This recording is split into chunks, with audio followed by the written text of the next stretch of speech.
شما برنامه اخباری آزادی رو از استودیوی مرکزی تماشا دارید. شعله گلخوجه هستم همراهتون. در 15 دقیقه امروز 24 فوریه این موضوع رو پیشنهاد میکنیم. با بازپرسی نآمد و فیروری دادرسی متهم به پورگیری. آژانسی ضد فساد در ولایت سوغد قضیه رو شرح داد. تحقیقات بخش ازبکی رادیو ازودی بوستانسرایی مخفی کوهستانی شوکت میرزیویف رئیس جمهوری ازبکستان را معلوم کرده است.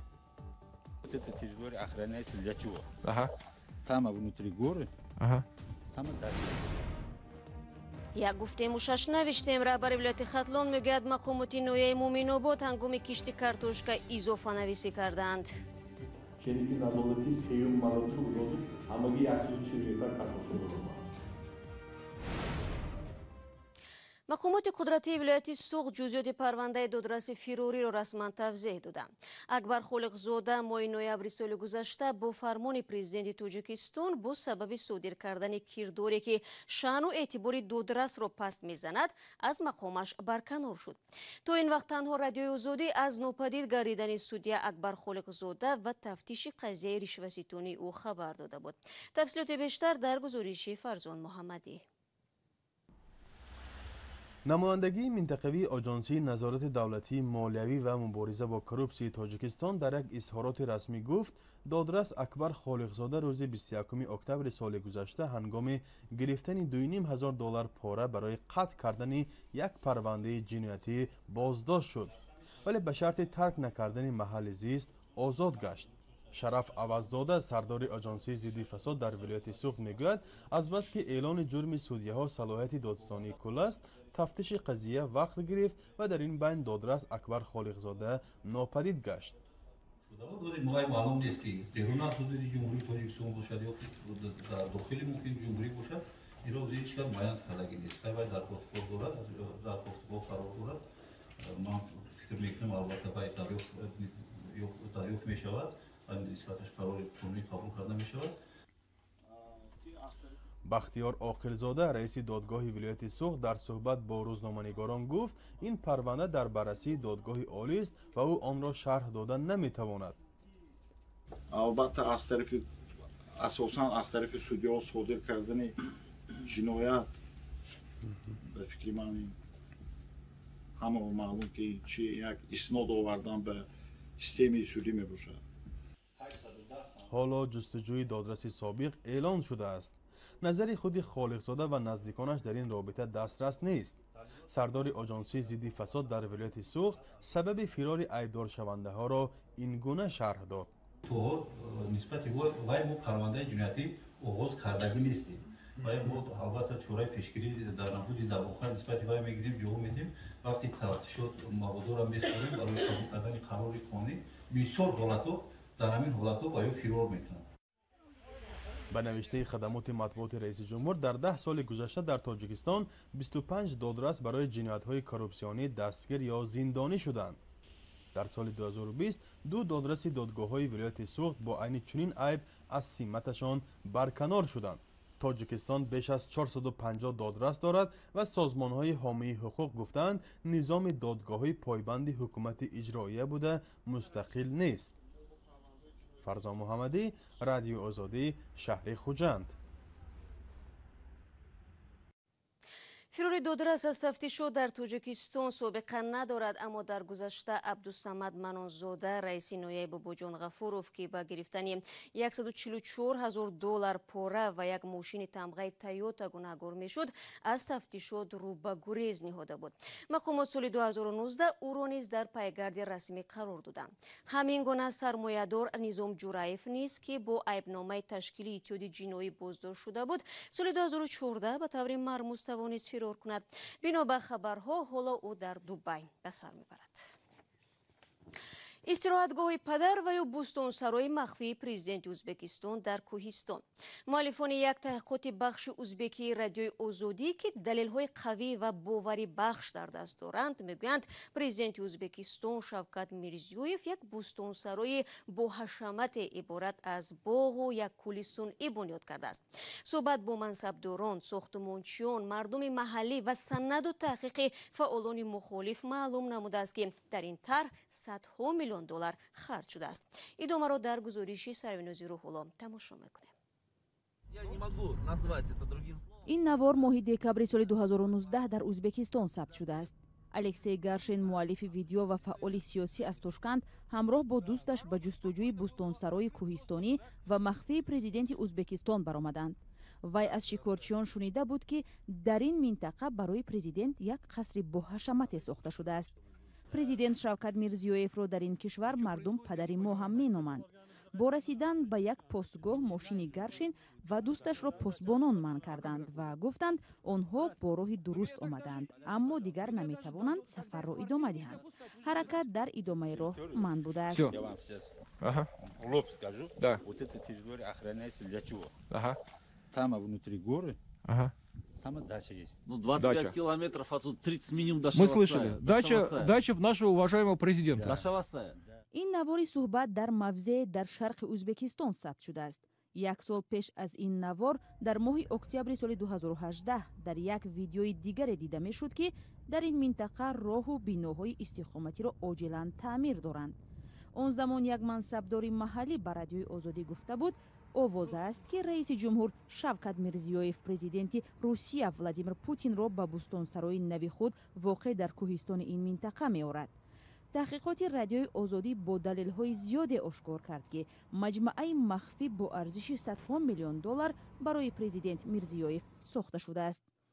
агар бо истифода аз харитаи Google роҳро дар ин минтақа идома диҳем, баъд аз постгоҳ то расидан ба истироҳатгоҳи махфӣ, постгоҳ ё роҳҳои дигареро мебинед, ки низ таҳти назоратанд.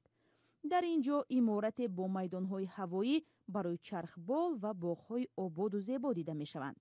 вале аз ин ҷо ягон акс нест. сохтмончиёне, ки он ҷо кор мекунанд, ба радиои Озодӣ гуфтанд, ҳангоми ворид шудан ба ин макон телефонҳои онҳоро аз дасташон гирифтаанд.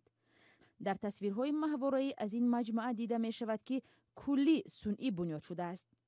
ба гуфтаи сокинони маҳаллӣ, ки радиои Озодӣ дар ҷараёни таҳқиқот бо онҳо суҳбат кард, барои холӣ кардани ин минтақа хонаҳои зиёде тахриб шудааст. Мирзиёев соли 2016 ба сари қудрат омад ва ба он ишора карда буд, ки ба фарқ аз раиси ҷумҳури худкома Ислом Каримов давлатдории бозу озод хоҳад дошт. аммо суҳбати ду мансабдори узбек, ки нахостанд номашон ифшо шавад ва санадҳое, ки дастраси озодӣ шуд, собит мекунад, ки сохтмони бӯстонсарои кӯҳистонӣ ва махфӣ баъд аз ҳамагӣ чанд моҳи президент интихоб шудани Мирзиёев оғоз шудааст.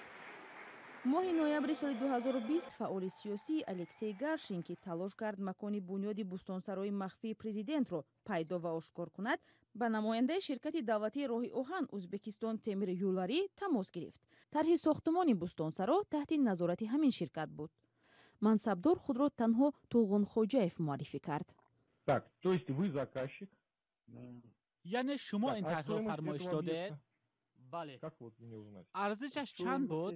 чӣ тавр метавонам ин маълумотро пайдо кунам? маблағ ифшо намешавад.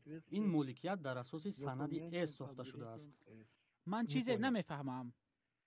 Объект построен под гриф, соответствует документам под грифом секретно. радиои Озодӣ барои тафсилот дар ин бора ба чандин мансабдори Тошканд, аз ҷумла ба дастгоҳи президент ва ширкати Узбекистон Темир Юларӣ ва дигар ниҳодҳои давлатӣ, ки дар сохтмони ин тарҳ ширкат намуданд, муроҷиат кард, аммо посухе нагирифт.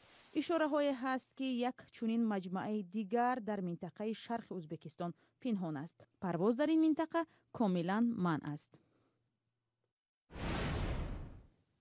қирғизистону тоҷикистон табодули шаҳрвандони боздоштшударо баррасӣ карданд. ин вохӯрӣ 2 рӯзи пеш дар вилояти Бодканд бо ширкати намояндагони мақомоти маҳаллӣ, додситонӣ, пулис ва марзбонони қирғизистону тоҷикистон баргузор шуд. мулоқот бо дархости ҷониби қирғизистон сурат гирифт. ба навиштаи бахши қирғизии радиои Озодӣ, феълан дар қирғизистон 15 ва дар тоҷикистон 9 шаҳрванди қирғизистон дар боздошт қарор доранд. ва бинандагони азиз, дар идомаи барнома гузоришоро аз тоҷикистон идома медиҳем. аз ҷумла дар бораи изофанависӣ дар Хатлон вобаста ба кишти картошка барои шумо хоҳем гуфт, аммо қабл аз ин як огаҳӣ.